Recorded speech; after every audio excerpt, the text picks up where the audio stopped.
Eddie, what's up, man? Thanks for joining me on the podcast. Oh, thanks for having me, brother.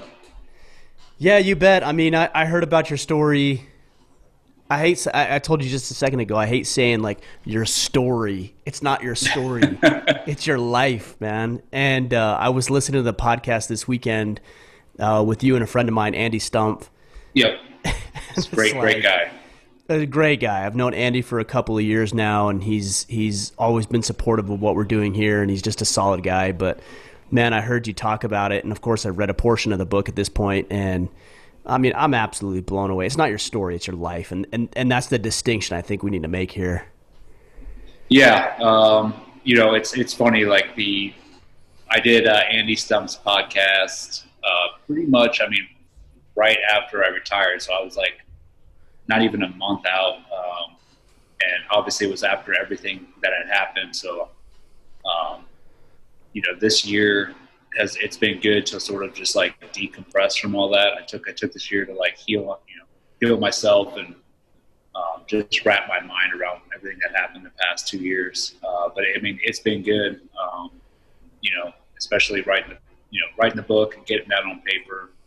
Um, but yeah, it's still a surreal feeling, just because I think my wife can attest. I'm the last person that would ever want to be known or have my face put anywhere. So it's something that I had to sort of accept this year, just like, hey, this is what God put in front of me, and I just come to like accept it and use it for good. So Yeah, that's a good response because I know when I was listening to that podcast, and I've heard this before, and both you and Andy being SEALs, and of course other SEALs that I've had on the podcast talk about the idea of the quiet professional. So was that a hard thing for you to wrestle with, knowing that you wanted to put this story out there, and yet you have quite literally been trained over a period of multiple decades to just shut up and do your job?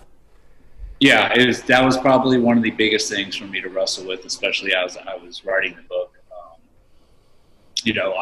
I never thought I'd be doing something like that, and while I was in, I can honestly say I was pretty verbal about against writing books or you know putting any of our stuff out there, just because that's, like you just said, how I'd been raised, to be a quiet professional. I would never tell anybody.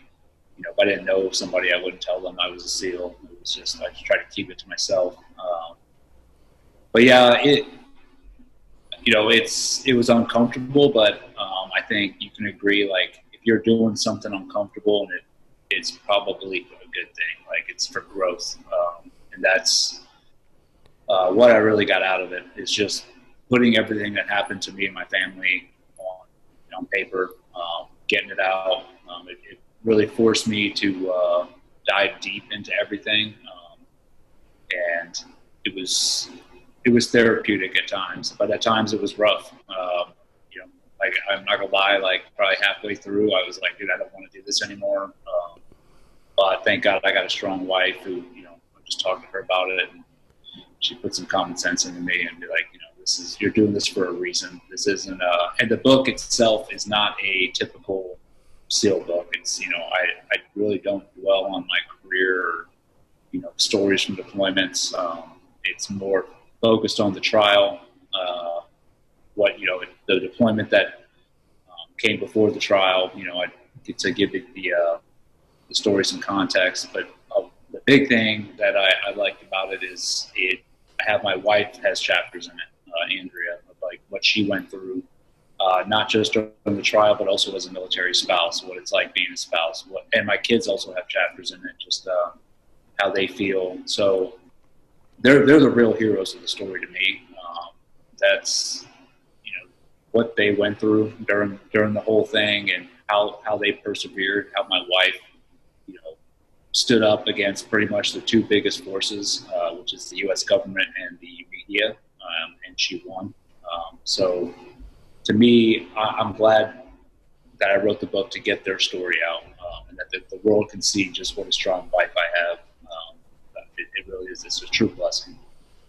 Yeah, that's one of the things that really stood out. And I want to get into some of your story, but one of the things that really stood out to me is how and I don't know your wife, but how incredible this woman must be able to, my wife, I was on deployment in 2005 and 2006, and I don't want to diminish or take away anything from what she did and what she had to deal with while I was gone. I'm not trying to do that when I say this, but she didn't have to deal with a fraction of a percent of what your wife must have went through as she wrestled with the idea of you potentially being a war criminal and her not knowing, to no, that's not my husband, and I'm going to stand up for him, to trying to rally people around to try to help you. I just can't imagine the amount of fortitude in this woman, and that's a pretty inspiring thing outside of your experience and what you dealt with personally. Oh yeah, for sure. I mean, what she did is, to me, it's beyond amazing. I mean, she pretty much dropped everything as soon as they had locked me up for no reason. The investigation had been going on for almost a year before I was even thrown in prison. But we were keeping it to ourselves because it was so ridiculous. We thought it would blow over. And once they threw me away, she pretty much, raised the Red Star clusters, shot them up, and was like, this isn't happening. And she dropped everything she was doing. Plus, she's taking care of 3 kids while, she's waking up at times at 3 a.m. to go do news segments and then come back, take the kids to school, and then still advocate for me in other ways. And then she had the help of my brother too. My brother was really a big part of that as well. They were like a dynamic duo. So yeah, I look at her in awe just, every day just because of what she did. But, it's prior to that, like, as being a military spouse, it's not an easy occupation. It takes, a strong woman or a man if you're a spouse, your wife is in the military, but it takes a strong person to sit there and wait, for your significant other to come back from overseas and you're pretty much a single parent.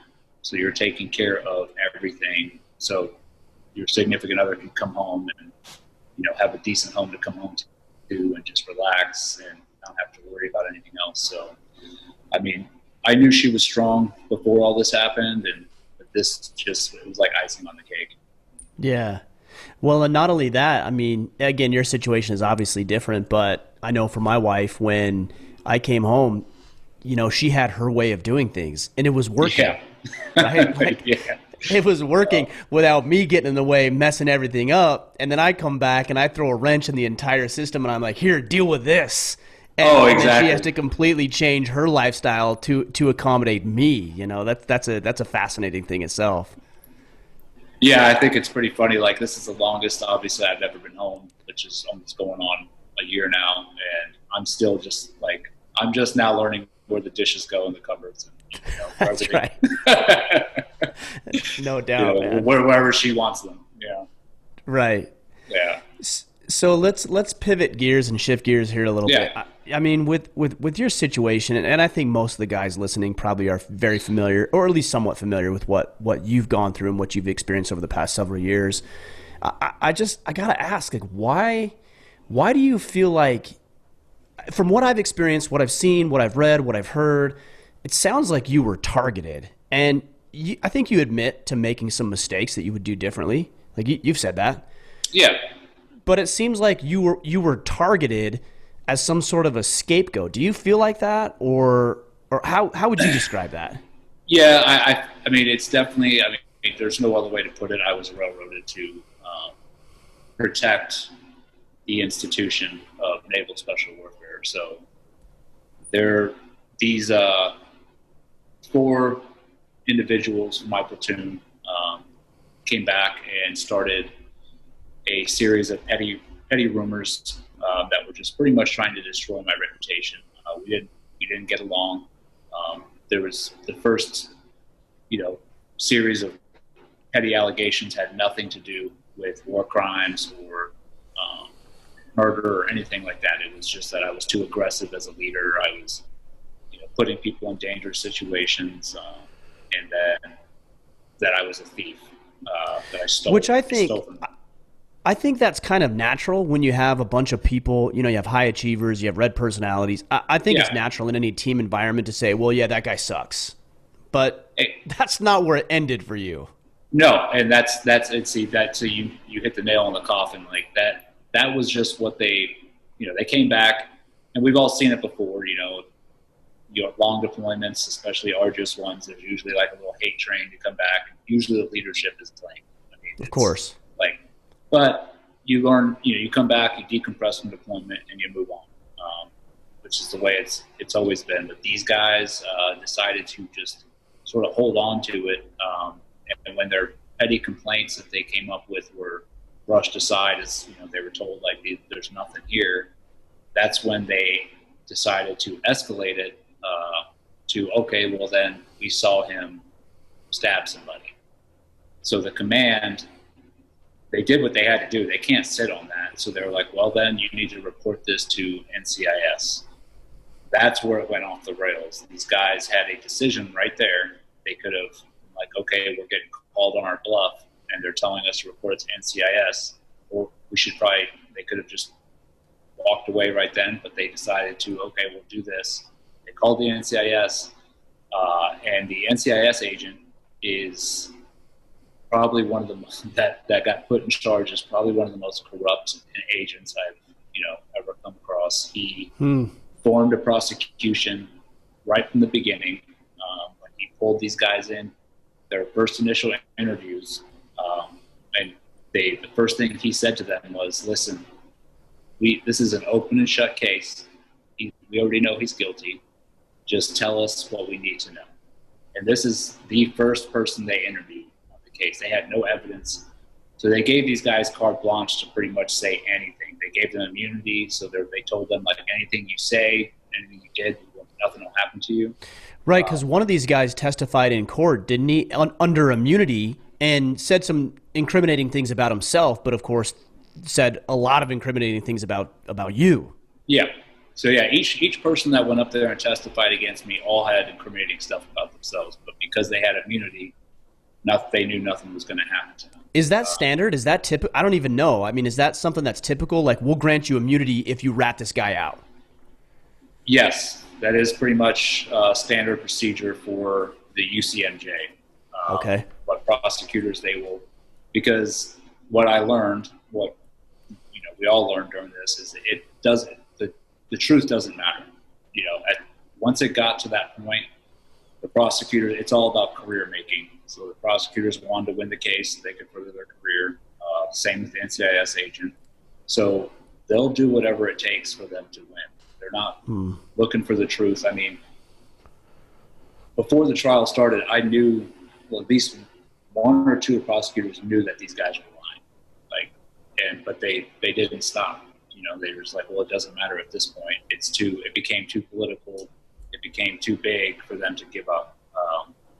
So, yeah. Because it would have undermined them. If they would have said, hey, we're going to drop these charges, there's nothing here, then it would have undermined their own efforts and their own quote unquote work up to that point. Is that what you're saying?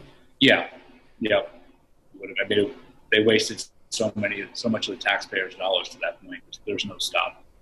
And so they had sort of been, these guys that initially accused me, they entrapped them. So two of those guys that they interviewed, who were originally like, oh yeah, we don't like him, he did this, they came and visited me when I was locked up in prison and told me straight to my face that this got too far, this was all a lie. Really? Oh yeah. And they're like, we're trapped. Like, they're telling us now that if we change our story, we'll go to prison. So there was, they were sort of stuck. But I can say, like, those two guys definitely didn't help the prosecution out any further. But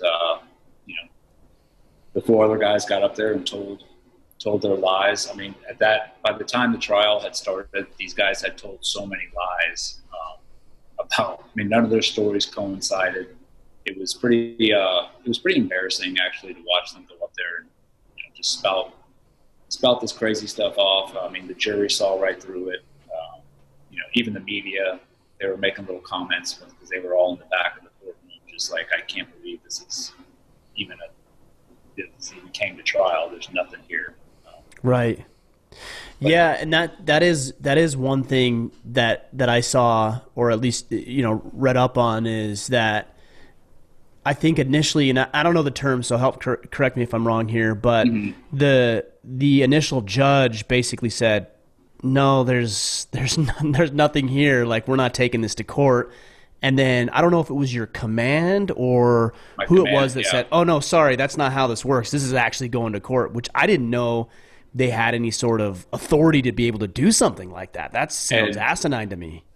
oh, it's crazy, and I didn't know either. So I had no idea how any of this system worked. Obviously, Of before I course. was thrown into it, and I drank from a fire hose along the way, and it's crazy. Yeah. So the Article 32 hearing, which is like the civilian of a grand jury, it's a civilian equivalent of a grand jury where they decide whether or not this case should proceed.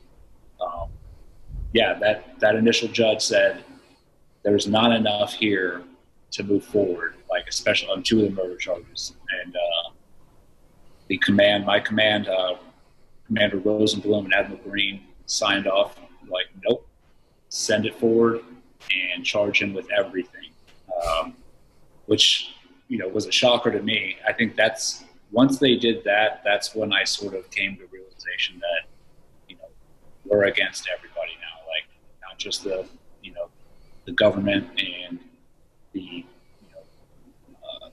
Navy, and as far as legal terms, but now my command is fully on board trying to throw me away, which was probably one of the most disheartening things that could have happened.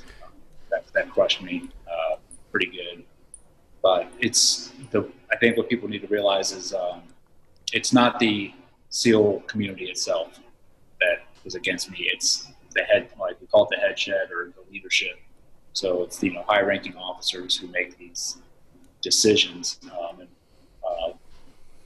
they make decisions based off the political climate at the time.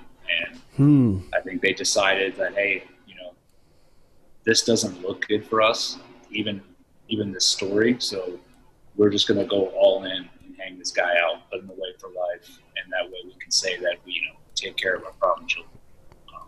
When in reality, if they would have done any kind of investigative research or just looked into it, I think they would have shut it off. It's just interesting because I'm trying to think about from your leadership's perspective. All right, so you can go down one of two routes. You can tell the truth and do an investigation and do it correctly, or you can do it incorrectly, which it sounds like from your perspective, that's what it is. Mm-hmm. And neither way is gonna make you look good necessarily, but there's only one right way to do it, right? Like if you go down the route of like, let's tell the truth, then I can see why there would be some vulnerabilities there that they would be exposing. Yeah. Right. So I get that. I understand that. Not to the degree that we're going to ruin somebody's life over, but I do understand that. But then you go down the bad route, the incorrect route, the unethical route, to say the least, and that's going to make you look just as bad, if not worse. Do you have any sort of continual fear in your life, even after retiring from the military, of any sort of retribution or fear for the safety of your family, anything like that? After I had retired, the only thing that was really happening that was giving us a cause to be worried is the New York Times. Dave Phillips, who works for the New York Times, he kept writing articles about me. So he was writing articles all the way through the trial. He was smearing me. He plastered me as a psychopath and just really, did a number on me. And then after the trial, he was writing articles that I had gotten away with it, and that the justice system messed up and I should be locked up. Every time he would write an article, we would get a flurry of death threats, through social media, or and then when my daughter, who's in high school, has her own Instagram, she started getting threats. People started hunting her down. So we did have to, we called the cops around here, and we're just like, hey, you just keep an eye out. But other than that, that's died down. I think it's one of the pros of COVID-19, and my story just sort of like got, cast aside, which we were like, thank God. Yeah, for sure. Yeah. But Well, that's people are fickle too, right? They'll look, and I say this with all the respect that you deserve. They're going to forget about you very, very quickly, and they're going to find something else to be upset about or be offended about or lash themselves and their teeth into, and so you'll be an afterthought before too long. Again, I say that with as much respect I have for you as possible. Yeah. No, and that's the truth, and that's I realize that it's the way of the world. It's what's the next shiny object to look at. So, I'm fine with that. I'm like, once this dies down, I'm good. Like, I don't need to be, out here all over the place. I'm not worried about any retribution or anything like that. And I always had the same stance that I had before this, which is like, all right, if you want some, come and get it. Like, we're not scared.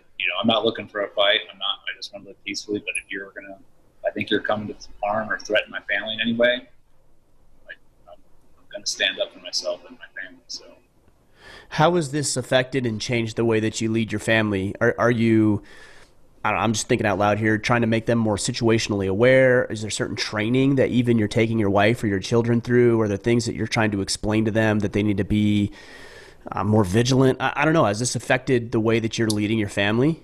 My kids they're comfortable. My kids and wife are all comfortable around guns. They, each of them know how to shoot. And they know where the guns are in the house in case something happens. But other than that, like, I'm not gonna prep them be like, oh, you should be vigilant, like you're a target, because I don't want my kids to live like that and fear. So we don't really push anything too hard on them, just other than just self-defense and how to handle a gun. But other than that, my family's pretty vigilant regardless. My wife and daughter are a lot more situation aware than me and my son. So Look, man, I've got 3 boys and I've got a little girl, and I train all of them to the degree that I can, firearms, situationally aware. Just even when we go to Walmart, I'm like, hey, look around. Like, what do you see? Who do you see? What are you looking at? But I'll tell you, it's certainly enhanced with my wife and my daughter. Like, I am hyper vigilant when it comes to those two over my boys, for sure. Oh yeah, that's just human nature right there. Like I said, I got a daughter in high school. I'm definitely I have to learn a fine balance of being overprotective and then I guess being understanding of when she goes out with she has a boyfriend or she wants to go hang out. I'm definitely more amped up than I would be if my son was going to be going out. Like, where are you going? Making sure I know where she is at all times. It's just that human nature, especially as a father, you don't want anything to happen to him. Right. But there's also the thing where it's like, well, if she's going on 17, and we're gonna have to let her go, and eventually there's that trust. So yeah, I'm grateful that I'm not quite there. I've got about 12 years or so if all goes according to plan with my daughter. Before I really have to worry about getting to that stage. But man, I can't imagine. What was it's rough. As I was thinking about what I wanted to talk with you about, I'm like, all right, let me put myself in this guy's shoes. All right, you're sitting in the brig, right? You're sitting in prison, and your hands are tied. You can't do anything. You're hoping your wife's going to bat. She is. You're hoping other people are going to bat. Some of them are. Some of them aren't. What is the hardest part about this? Was it nine months that you were locked away for before you ended up having your trial and then being charged on the one count of, like, I don't know the count exactly, but I think they got you on that picture, right? Yeah, that's a conduct unbecoming. Okay, right. So basically a misdemeanor is what that is, right? Okay, all right. So what's the hardest part during that time right there? That's a good question. So I think the hardest while I was locked up is losing that sense of control. Like, you have no control over anything that's going on. And I think as men or especially alpha males, we want to control the situation, especially when it's something that we're involved in. It's happening to myself and my family. just coming to the realization, I think I was about 2.5 months in, and I had a pretty important phone call with my wife on the phone. She sort of like laid it out for me, and she said, we trusted you. All these deployments that you went on, we stood behind you every time you went because you were telling us it was a righteous thing. You were doing a righteous thing, so we waited for you. And she told me, she's like, now I need you to trust me, and I'm telling you that no one is coming to get you. Your command's not coming to get you. There's no one out there that's going to help you except for us. So you need to, because I was definitely complaining to her over the phone, like, what can we do? Trying to come up with these ideas that just kept getting crushed at the time. So she's like, you need to just realize that we're going to take care of it, and you just need to sit in there. So I went to my cell, and I'm a believer, and I got down on my hands and knees, and I talked to God, and I was like, you know what? I'm giving it all to you. Like, this is everything that's happening right now. You can take it from my hands. I trust you, God, and whatever happens, happens. Like, if I go away for life, I go away for life. If I don't, I don't. And I can tell you what, man, that right there, I walked out of my cell after talking to him, and I felt like the weight of the world was off my shoulders. It was a pretty crazy moment, and I got closer to God while I was in there, just because I think it took everything being taken away from me to just succumb and be like, okay, I'm not in control, you're in control, Jesus, take the wheel. So that was probably one of the most difficult things. And then obviously, it's not all great after that. You still have, you get dark thoughts because you're sitting there with your own thoughts for a while. So, I mean, right. The biggest thought that scared me was, if I did go away for life, like, what is my wife and kids going to do? And because to me, I'm like, well, I'm no longer there. So, I mean, I started thinking of ways to tell my wife to remarry, to just forget about me. Because, I didn't want my wife and kids coming to visit me in prison for the rest of their lives. But I mean, those are all just crazy thoughts that go on in your head. I can't imagine what that's like. You would never think you would have to think those things. So that's the most difficult part about being in there. It's just maintaining your sanity, and while I was in there, I was getting mistreated on purpose. The prosecution, NCIS, was coming in and telling the guards to try and make me snap, do stuff to me so they could, point the finger and be like, oh, see, he is psycho. But luckily, so they were instigating, they were poking at you? Is that what they're causing you to try to fight or be insubordinate or something like that? Yeah, I mean, they would come in, strip me naked, just sit there and say stuff to me, come tear my room apart. I would get randomly just searched. And I mean, all the other prisoners were just like, what in the world? Like, they'd never seen anything like it. Threatened to be thrown in solitary for not sitting up straight in my chair. I mean, it was just ridiculous stuff. But luckily, I knew what they were doing. One of the guards had sort of filled me in. So I knew it was a game, and I knew just to keep. All I would just do is look at them and be like, okay, this makes you feel better, and it worked out. It just not giving in to what they were doing. Your training probably helped with that too, because I remember basic training for me. Obviously, I'm not as trained regarding military as you are, but even in just basic training, I had some guys tell me it's all just a game. It's all just a game. Just roll with the punches. If they say something, yes, drill sergeant, take it, accept it. It's all just a game. There's nothing else behind it. And I feel like that was a big safety net for me. But I also knew I'd be going home in 2 months, right? So it's different considering that I might be here forever. So what did you do specifically? I know you prayed, you got connected with God. Are there other things that you did to keep yourself from getting into your mind and going down that rabbit hole of darkness that I'm sure was very, very tempting probably the yeah. majority of the time you were there. I maintained a pretty strict workout routine. You know, they forbid me from working out. So I would have to go. Even in your cell, is it a cell? Oh, I I mean, would. I'm sure you're just a cell just by yourself. Is that how it is? Yeah. So you're in a cell by yourself, and I would do workouts in there, but they caught me doing them. I'd get counseled or whatever, but I didn't really care at that point. So yeah, I keep a pretty strict routine of like doing some calisthenics for an hour, in my room, and then also doing it again in the afternoon. And I made a couple friends in there. I was really wary about talking to people, but there was a couple guys. There was one other SEAL in there with me that was going through some hard times. He was not doing as well. So I tried to help him out and just, tried to be a leader to guys in there. I mean, I was one of the older guys, so there was a lot of 18, 19-year-old kids locked up in there for popping on a piss test, or failing the piss test for marijuana. But because they're in the military, Just little stupid things.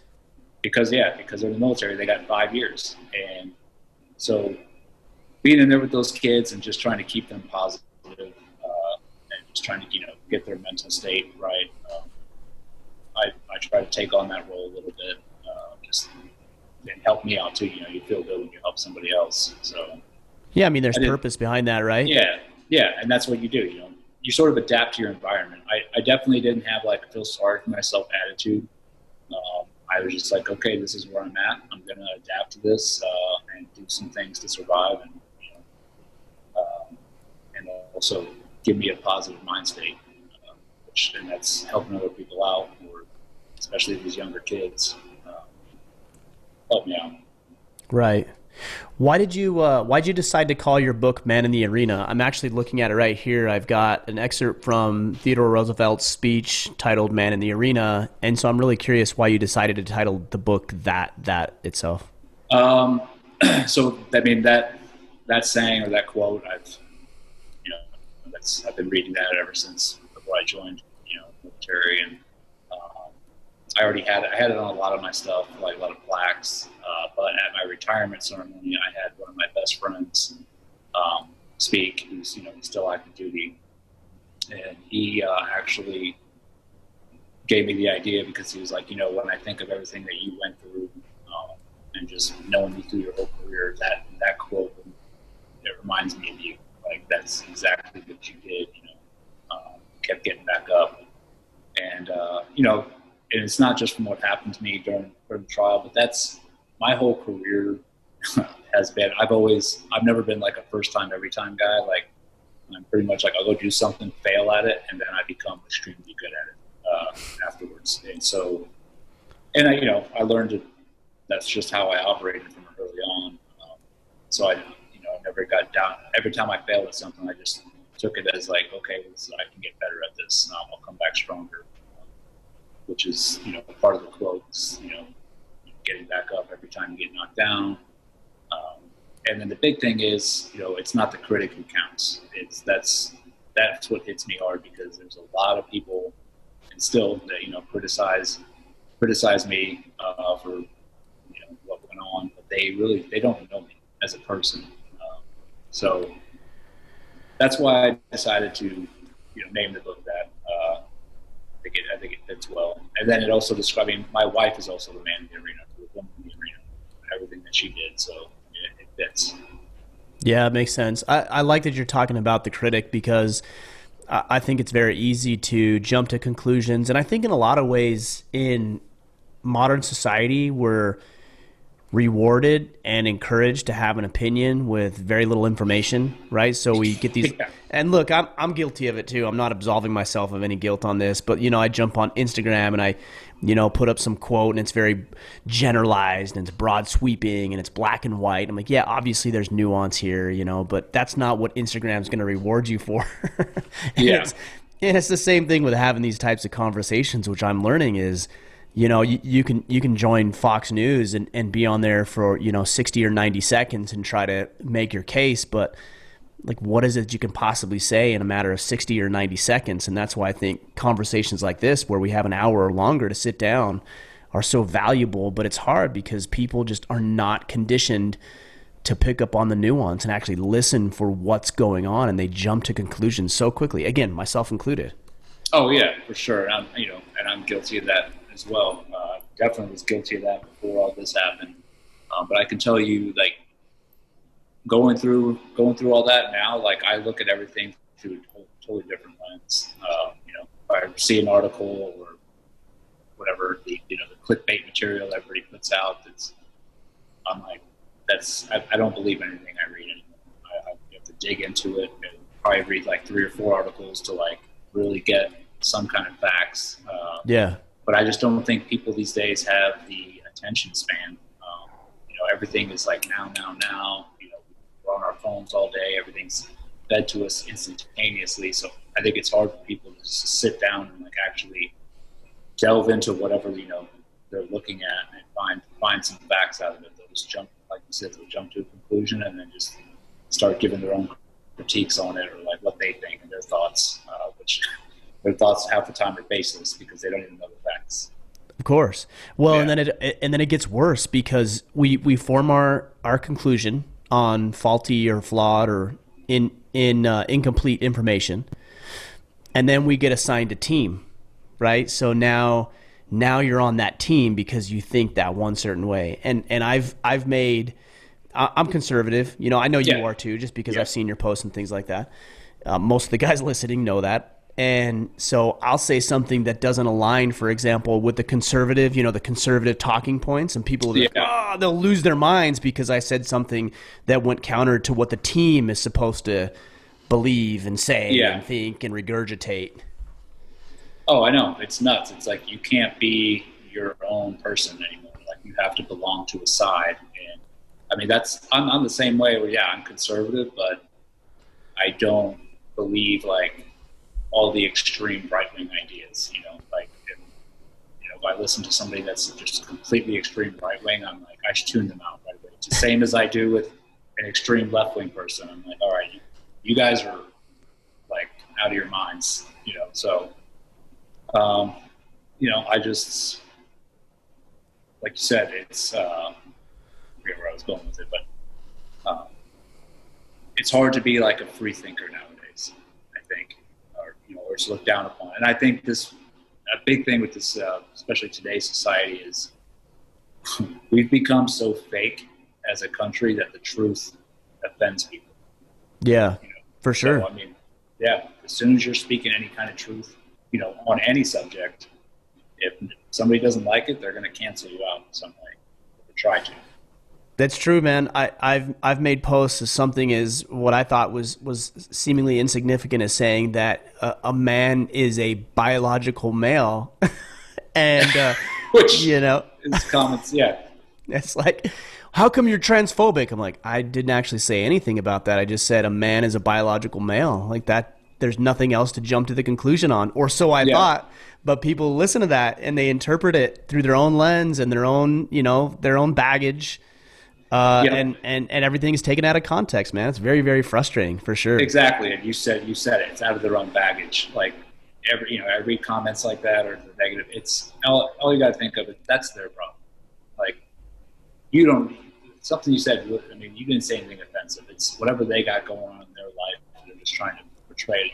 Put it on you. So yeah, I feel sorry for those people that decide to get on there. And it's like, all right, I don't respond to them either. That's good, because with the amount of hate that I get, I only imagine it's 10, 100 times fold for you. Do you get acknowledged and recognized on the street, both positively and negatively? So I've never been recognized negatively. No, not one person has said anything negative to my face. That's all been through. That's that elevator test that Andy was talking about, right? Exactly. Yeah. Yeah. And like I said, I see the negative comments and I learn real quick just not to respond to any of it. That's exactly what they want you to do. They want you to get on there and either try and plead your case or like, hey, and then they got you. And they're like, oh, because they just spend all day on there. And, now you're in their world. So you're like, it's better not to respond. And then I legitimately had a guy one time tell me that he gets he engaged with me negatively, right? And I got sucked into it because he was very good at it. They're very good at it, to their credit. And he legitimately told me he just gets paid to do this online all day, so it doesn't matter to him. He'll stay on here all day. I'm like, what in the world is happening? Like I said, you're in his world now. He's like, exactly. I got you. But I've had people come up to me every once in a while, like shortly after the trial and everything. It was a lot busier. I'd get recognized a lot in the airports and any places I went. It was all, people come up shaking my hand saying they were supporting me. So it was all positive, and I was grateful for all that. But it's sort of, it's died off, and especially now traveling around with a mask on, they're disguised. So it's pretty cool. Yeah, that's a blessing in disguise, I bet, for you. Yeah. How do you, so I know you've got a daughter, you said in high school. I mean, I don't want to get personal here necessarily, but do you have two boys that are younger than your daughter? Okay. No, I have a 20-year-old son. He's in college. Oh, okay. Yeah, 16-year-old daughter and then an 11-year-old son. Oh, okay, gotcha. How do you explain this to your children? Because I'm sure, it seems like you're pretty grounded. You obviously spent a lot of time like really trying to fortify yourself against going down these dark paths and thinking about all this stuff. How do you continue to explain this to your children who probably have some sort of, I don't know, resentment, animosity, frustrations about, losing their dad for almost a year? It's an ongoing process. I don't have that down completely yet. Like I said, I took this year to really focus on myself and heal myself, so I can better articulate to my kids, exactly what happened, and just talk to them about it. And the big thing for me was getting rid of all the anger and frustration that I had, so that I could have a conversation with my kids about what happened without getting emotional or angry about it. My kids, it did a number on them. They were confused and frustrated, especially my older son, who was in college at the time. He was going to UC Santa Cruz, and it's a predominantly left-wing thought college, so he was hearing a lot of, the kids there didn't know he was my son, and I told him to keep it that way. Yeah, I'm sure. Yeah. But he would hear the comments, that I should be shot or hung or whatever. And I just told him, I was like, listen, just keep your mouth shut. Don't engage. And my kids are strong kids. I think because they came up in the SEAL community, they've had actual real tragedies that they had to deal with. My close teammates who I've lost, who are like uncles to them, they've seen them put on the ground, and they dealt. We've never hid anything from my kids as far as what we do, as what I did as a SEAL, or what the consequences can be. So I think that really hardened them a little bit for all this, and they maintained. They're strong kids. They maintained through it, and I think now we just try to stay positive afterwards. Like, I'm out of the military. I'm home. I haven't been home for 20 years for a consistent amount of time. So we're really just trying to take this time to be together. And I'm trying to sort of learn how to be a father, full-time father home. But it's been good. I think my kids are just happy that I'm home, and that's all they wanted. So it's, yeah, I bet. Well, that's one of the things I talked with you about when we hopped on the phone last week. Is I said, man, I just wanted to tell you how much I see you spending time with your wife and your kids, and I wish more people would, because you post it online, which I actually like, and I wish more people would do that. I try to do that because that's been good for me, and I think that would be good for other men. And usually, what you'll see is people posting, the vacations and the big experiences they go on. Their families aren't there. They share their business accolades, and all that stuff's great. I'm not trying to diminish that, but I'm saying, man, like, how valuable, important is this? And I think that's a message that needs to be shared, and that's something that you're actually doing very well. What have been the struggles of fatherhood for you? Because you've always been a father, right? You've got kids that are out of the house now or getting close. So you've been a father, but you haven't been engaged to the degree that you are physically. Yeah. So what have been the biggest challenges for you in raising your kids now that you're home full time and permanently. Yeah. Definitely the disciplinary aspect of things. I was more of the nice guy. I'm not the disciplinarian, just because. And probably the fun one too, right? Because you come Yeah. home and you're like, let's do all the fun stuff. And mom's like, what the Exactly. hell? I've been disciplining the kids and you get to have fun with them? Exactly. Yeah. So that's, my wife's always the bad guy. Yeah, for sure. I'm Mr. Good Time. And that's just, like you said, from deploying, and even I never wanted to come back and leave on a bad note. Like I just, disciplined them. So getting into like the swing of that and then like, okay, like really hammering down on the discipline. Like the first couple times I did it, my kids would look at me like, what? Like, but they're better than like, who the hell do you think you are, right? Oh yeah, exactly. But I'll tell you what, because I don't discipline them, like I'm not the main disciplinarian. When I do say something, it happens like that. They know, like, okay, he's not messing around. Yeah, good point. And then transition itself out of the military it's great. It's been crazy, just like dealing with the everyday stuff, like dropping my kids off at school, like doing homework with them. The struggle has been sort of like trying to really focus and buckle down and sit down with the kids and do their stuff with them, even if I don't want to do it. I'm like, all right, this is what a man's supposed to do, what a father's supposed to do, and the kids appreciate it. Even though they might not show it at the end, they're definitely happy that you're spending time with them. And then the big thing is with my daughter. Obviously, I think that's any man's struggle once your daughter reaches high school age. But she's she's an amazing woman. That I have to find that balance of letting her sort of be free and then still trying to be a protective dad. Yeah, there's a fine line. Do you ever feel like, I'm going to say it this way and take it with a grain of salt and for the way that it's intended. Do you ever feel like family life is too like low speed for you? I don't know if that's the right way to phrase it, but sometimes, like, for example, my wife is gone. She's been gone for a couple of days. My kids, in fact, right now are downstairs. I don't know what they're doing. They're quiet, which could either be really good or really bad. I don't know what they're doing right now. But sometimes I feel like, my daughter's like, let's read. And I want to read with my daughter. But at the same time, I'm like, no, I got a podcast and I got emails and I got this and I got that and I got to grow the business. And sometimes I feel like, again, take it with a grain of salt. It's like a little too low speed and it's hard for me to like just sit there and be present in reading a Dr. Seuss book with my daughter. Does that make sense? No, completely. And you hit it on the button. It's that's like part of the transition process is going from this, how I describe it, like the SEAL community is you're on a train going 120 miles an hour, like all the time.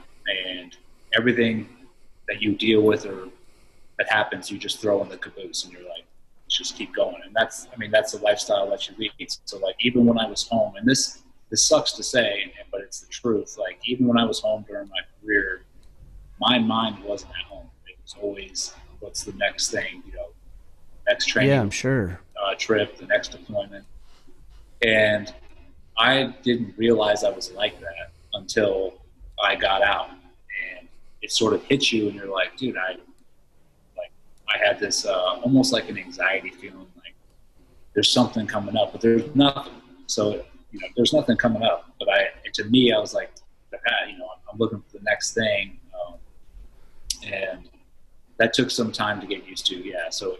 But I think it wasn't an easy process, but I think now after being home a year, I've definitely come into my own life. I've accepted. This is a life I want, and that's the crazy part is it is a life I want.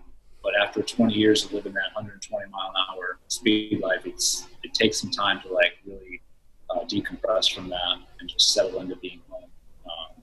That's been a difficult part of it as well. Yeah, I think that's something most men listening to, if they have families, most men experience. That's why I wanted to ask you, is because you go from this this crazy job, and I think crazy job is probably because I've seen a lot of movies. It's probably not as crazy or intense or exciting as we make it out to be. But Yeah, it's that's definitely truth too. Yeah, it's not a Hollywood enough like they portray in the movies. A lot of sitting around and waiting. Yeah, yeah, Yeah, yeah, and I've been on the receiving end of that, you know, and people say, "Oh, yeah, you were in the military and you did this and this." I'm like, "Yeah, I did that like 10% of the time, or less, and the other 95% of the time was sitting around like inventing stupid games to like pass the time, you know." exactly. Yeah. Uh, yeah, I think and I think for guys listening or whatever, it took me like I wouldn't say that it took me to have my family ripped away from me and possibly for the rest of my life to really appreciate it, but it gave me a new perspective just being at home now. And like I'm on borrowed time, like this could have all been taken away from me. So if when I start feeling like that feeling of like, oh, I should be doing something else, or this is too slow for me, I'm able to like pull from that and be like, you know what, this is the most important thing right here is my kids, and everything that you do with them, like even though you may not think it, is affecting them, and they're like even the little time that you do spend with them, they appreciate it. I mean, they remember things like that. That's what's really going to like help them grow into the human being that you want them to be. Yeah. How do you feel like in this conversation it sounded like, even though in the midst of this unreal situation that I mean, it's a movie, it doesn't even seem like real life, like this wouldn't have been a better script that some fictional writer could draft up. So you have this insane experience of your life that lasts a couple of years, but you've talked about some positives that have come from it, like your relationship, for example, with God, and then your perspective in why family is so important. How do you plan on maintaining those positive perspectives now that life is, I don't want to say easier, but maybe just a little smoother relative to what it's been over the past several years? Yeah. Well, that comes with, I think, finding a new purpose, and that's another huge positive or blessing that came out of this is, we got to see behind the curtain that we didn't know existed, which is this corrupt legal system that's in the military. And my story is just one in 1,000. Like there's guys, getting unjustly punished right now, and so we started the Pipehitter Foundation, which is up and running now, and we're helping first responders, law enforcement, and active duty members. If they're being unjustly accused or targeted, we will help fund their legal defense. We'll advocate for them, and we also provide emergency relief funds to the family because, as we found out when you go through it, it's a very stressful time. And the military and also first responders and law enforcement don't get paid enough to have to be able to afford good lawyers or whatever. So how do you guys how do you vet these individuals? Like how do you know whether they're being unjustly targeted, or they are in fact innocent versus somebody that maybe is being justly accused? Yeah. And so how do you vet that whole process? We have a board. So the way it works is that person will apply for a grant on our site, and then our board once, sometimes twice a month, reviews all of the applications, and we when they fill out the application, we ask them to be very detailed on everything they're being charged with, or else we just won't accept it. Right. So we delve into it pretty deeply, and I'll say we turn away a lot of applicants because we're like, this doesn't seem right. But then I have a really great lawyer, Mark Casey's on the board. I have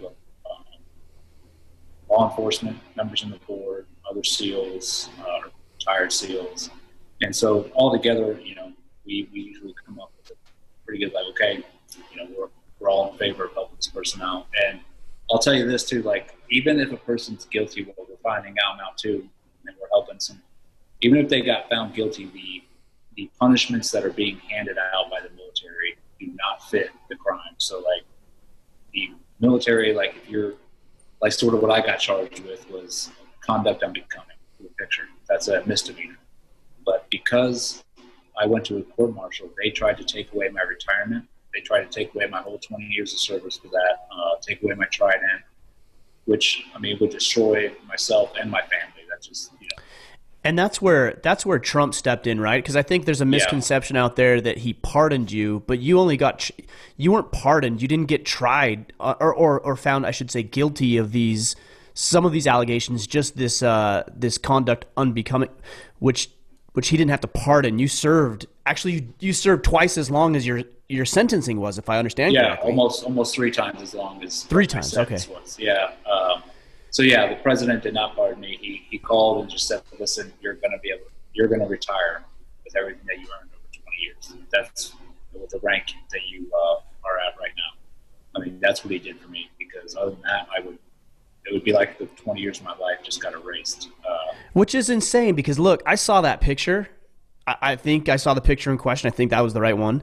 And yeah. It's not in good taste. You've admitted to that. You've said that. But it's not the end of the world either. Like, it isn't. No. The punishment doesn't fit the crime. Totally. You know, and that's what we're seeing with a lot of people we're helping. So, you know, whether, you know, sometimes the person is guilty, but we're like, okay, he served his time, but now the command is really like going after him and taking away his medical benefits and everything. And, you know, that's not right. You know, people make mistakes. They pay for those mistakes, and it should just be left at that. But I think. Do you think that command does that? Involved. Sorry, man, I didn't mean to interrupt you. I was just curious on this, the command thing you're talking about. Does command do that because they feel embarrassed, like, and so that it's a way to like poke and get back and get some retribution? It's like, ego. So it's all like ego gets involved, because you got to think it's not a non-biased process. You have your commander who knows you, or you're one of his guys, and the second like he gets embarrassed or something doesn't go his way, guess who he's probably going to take it out on? You. Of course. All of that ego and emotions falls into whatever decision he's going to make.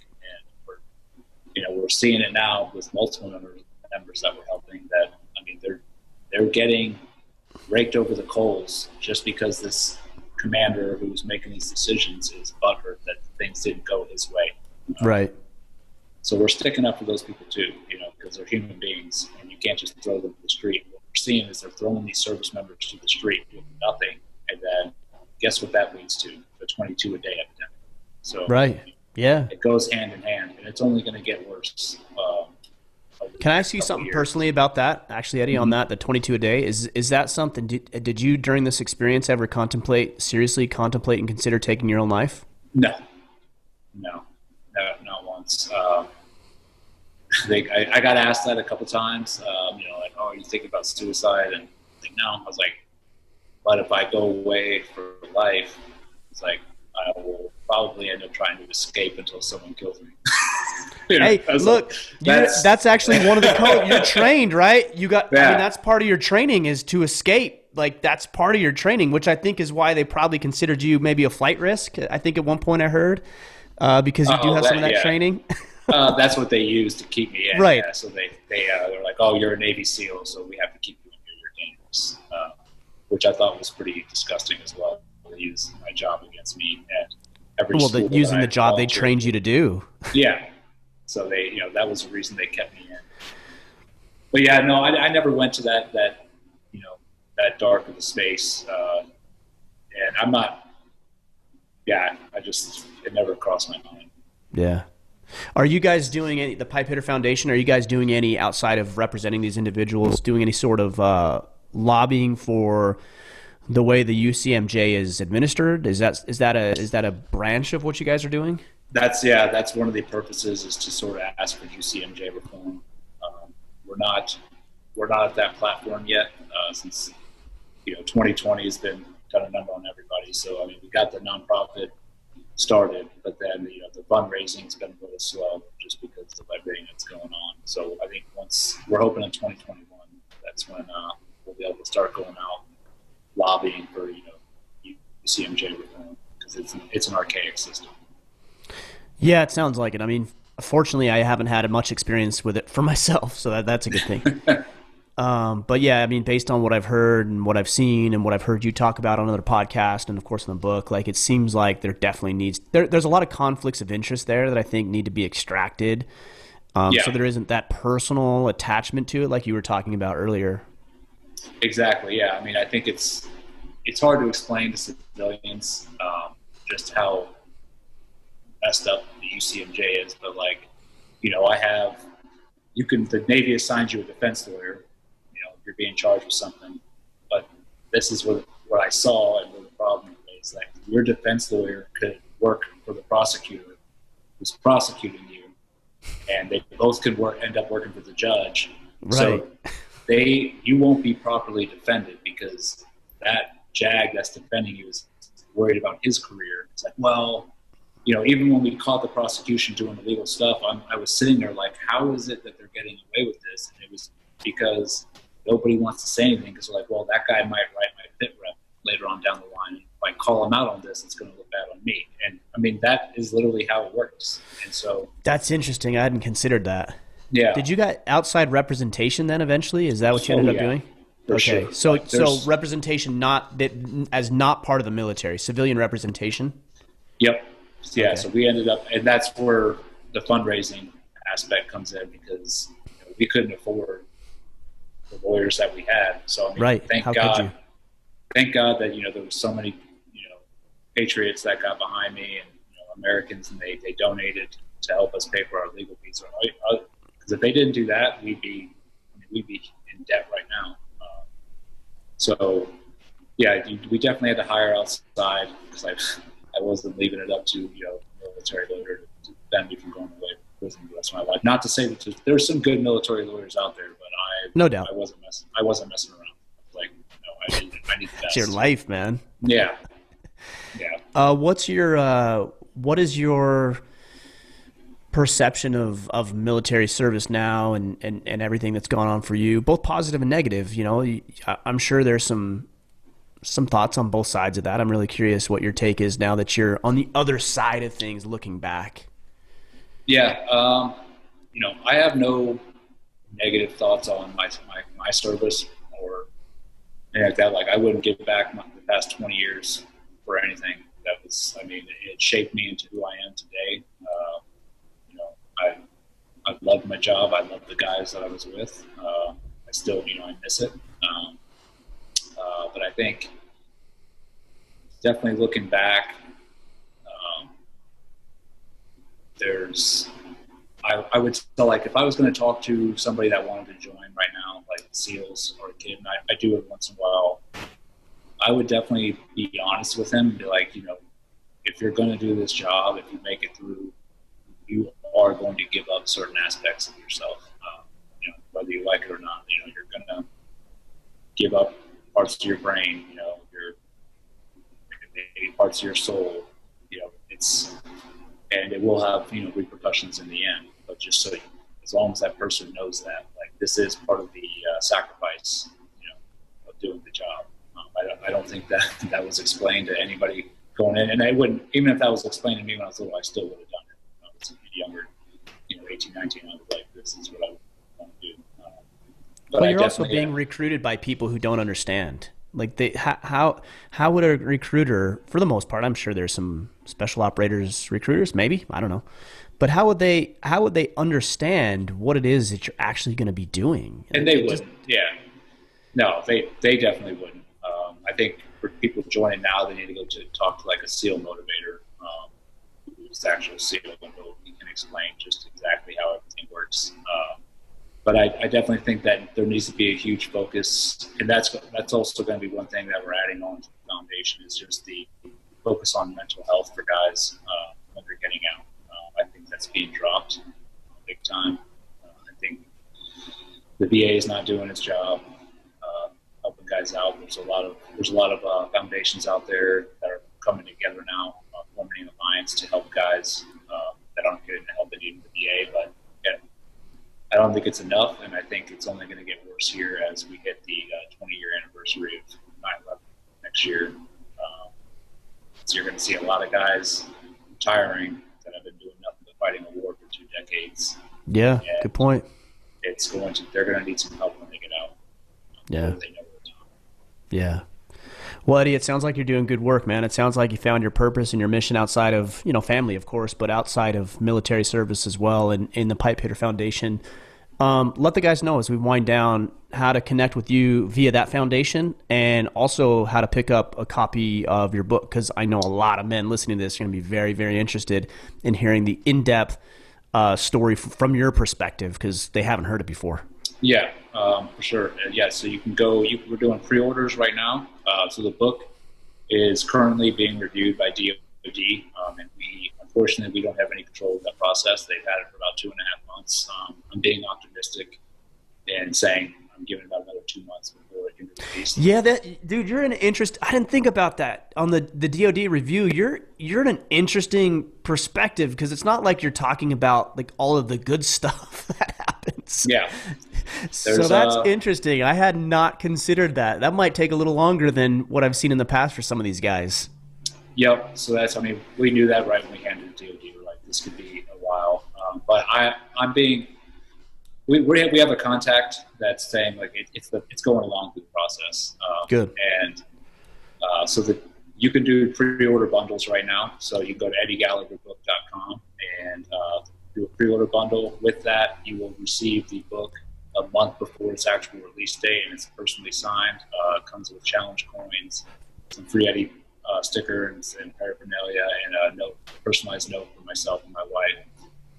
And then as far as the Pipe Hitter Foundation, that's just pipehitterfoundation.org. You can just go look it up, and if you are somebody that's needing some help, then there's an application on there.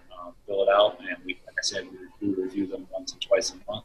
And there's also a portal to donate to the Pipe Hitter Foundation as well, because I'm telling you, that's a huge gap that's not being filled, and we're trying to be that filled for it right now.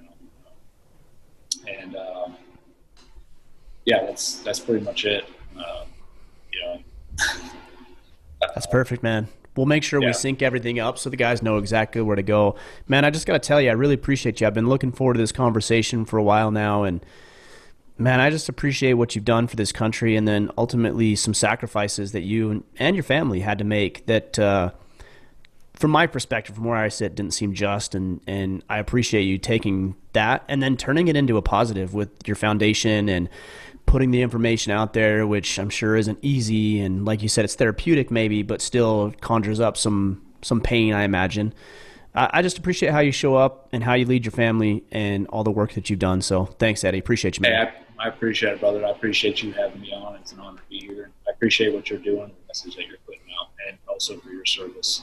And just to add on, like God put this in front of me. All this happened for a reason. I try to stay positive about it. When I was locked up, me and my wife and I would talk. We're like, this is happening for a reason. God put this on us for a reason, and now we're starting to see why. It gave us, as much of a nightmare as this was, it gave us a platform to help other people out. That's what we're using it for. Well, you're doing a lot of good work, man, and I'm here to support you. So if you need my help in any way or something comes up, obviously I'm going to promote this, but if something comes up, man, I'm here to support you. So you just let me know. I appreciate that, brother. Thanks, man. Thank you.